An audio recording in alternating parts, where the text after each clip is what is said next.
Hey, fellas, it is Z-Doctor here, bringing you a little live commentary action. And right now you see my face as well as the screen, which is brand new. And this is how I record my commentaries most of the time. I have these headphones on so I can hear my voice. So all good with that. And right now you can see I am putting in a new game. Call it 007 Reloaded. This is brand new, just hit the market yesterday. So right now I'm showing you the first time I played it, which was last night at 11 o'clock. I got it quite late and then I had homework to do, so obviously that takes priority and I had to get that done before I could do a commentary for you fellas. But I have my commentary here and you can see this game is actually awesome. And right now in this commentary I'm going to be discussing all the features, the flaws, the pros, and everything else with this game. And Goldeneye Reloaded I really like. And my face is out of the screen now, so I'm all ready and set to go. So I hope you guys enjoy this commentary and leave some feedback. Anyway, you can see there's single player, M16 ops, which is very much like zombies, where you fight off people who keep coming at you and do objectives. I will definitely be doing a commentary on that later. And right now you can see I joined a match of Conflict. And Conflict is very much like free-for-all in Call of Duty. And I will be comparing this to Call of Duty basically because it's a first-person shooter, and Call of Duty is a benchmark for all first-person shooters. Opinionally, you may disagree, but it's factual. It's 100% undeniable, factual evidence. You can't dispute numbers, you can't dispute sales, and that is really what makes a game successful and a company successful. So if you want to dispute me, please go ahead and look up all the numbers and the sales of Call of Duty versus whatever game you think is better, and I'm sure you're gonna get your numbers will definitely point to Call of Duty. Anyway, let's drop that. So you can see I'm in a public match. I'm doing my free-for-all. Conflict is what it's called, and I can vote for the specific map I want. So I have a choice between Peak and Outpost, and I can vote for my map by either pressing the up arrow key or the down arrow key on the D-pad. And that is how you vote for games. So, it's kind of like Black Ops where you have that option, which I do enjoy because I do like, especially in games like, smaller games like this. I really do enjoy the option to vote for a map. In Call of Duty, I don't necessarily like that because I like to experience all different types of maps, and I don't like to play firing range over and over and over again. Basically that's just my opinion. Now you can see you get a loadout of 5 different classes, and the other 5 are grayed out. So 6 through 10 are grayed out, and I have a choice between these weapons. And this is the first time ever playing this game, keep in mind, so I look a little bit wobbly with the controls. And this is because my sensitivity is not set, and I am not quite used to the feel of the game. And I'm going to tell you, this game does feel a little bit different, and you can just visually look at it, you can tell it definitely, and obviously it doesn't look as smooth as Call of Duty. Well, it isn't, you see, and that's what you see. So it's kind of the truth. I'm speaking the truth, you'll speak in the truth, and you'll see in the truth. It's not nearly as smooth as Call of Duty. Now, I will tell you one thing, it's smoother than Homefront. Homefront was a pretty smooth game in my opinion. I thought that game was really nicely, polished for a, I would say, a not so, huge FPS. It's brand new to the franchise, all of that stuff. James Bond has been around a little bit longer than Homefront, so I definitely give it some, credit with it's had a lot of titles it's released, including Nightfire, which was one of my favorites. That was a way back when for the PS2 and stuff. What was it? James Bond Nightfire, 007 Nightfire. I loved that game. I actually still have it in my CD case right next to me, and it's for the original Xbox, but it does play on the Xbox 360, but unfortunately it's scratched. Or I don't know if it's scratched, but it just doesn't play past a couple missions. I might have to do the first mission or two and show you guys, because that game is such a beast game. It's really on beast mode the whole time. But anyway, you can get a feel for this game right here. Very Call of Duty like, very neat. These maps are quite interesting. They're small, so it's run and gun, fast-paced gameplay, which I absolutely love. I love the fast-paced Call of Duty feel.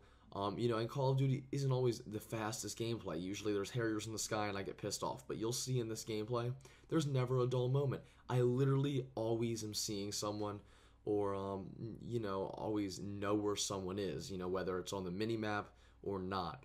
And that's one of the things I love about this game because it's like, I don't have to go searching around for 10 minutes like in Battlefield. And I'm not totally dissing on Battlefield right now, I'm just semi-dissing on it. But, Battlefield, as much as I love objective gameplay and playing with peers and all that other stuff and working together, I also like the occasional game mode where I can go in there and just put on beast mode and beast by myself with no one else. And that's that's some of the things I really do enjoy about those games. Now I'm gonna go over the controls in this game. Besides, the somewhat I would say not smooth, feel to it, I would not say that's a decision not to buy it. Like I bought it and I'm happy I bought it. And I'm gonna tell you why. Because first of all, it's not the most smooth game, but it's playable, like way more than playable. Like it's easily playable. Like this is literally my first game, and you see I'm already getting comfortable with it and adapted to it. I adjusted the sensitivity. I'm gonna later on change it to tactical. Oh, which is right now. Look at me calling this like a boss. I don't know. Maybe I'm just adjusting some more. Anyway, I changed it to tactical, and then after that I'm totally set because I've been playing tactical in Call of Duty ever since Modern Warfare 2 when I figured out drop shotting is a must. And to survive, you gotta drop shot. So in this game, you actually can't go prone. And I enjoy that in smaller games. Especially in Battlefield, I was really excited for them to put prone back in the game, and I totally don't agree with that anymore. I wish they took out prone and never put it back. Because what I realized is that prone just helps out campers. In Call of Duty, obviously, there's a good amount of campers. Not many of them are prone, though. Not from my experience, at least. They're always in corners. They're little beaches with noob tubes. The whole bit. But I've never seen anyone prone. Now, in Battlefield, they're prone in bushes, sniping. They're prone across the map in some dark place or in some, in between some rock or something.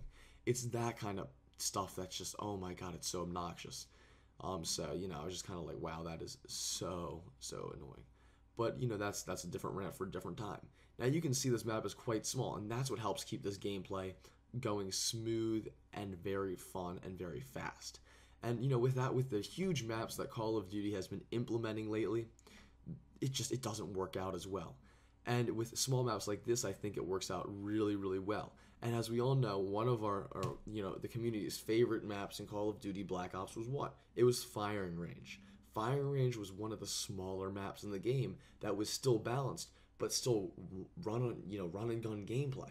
And that's exactly what a lot of the maps are in this game. They're all about run and gun, which I absolutely adore, if I haven't said that enough.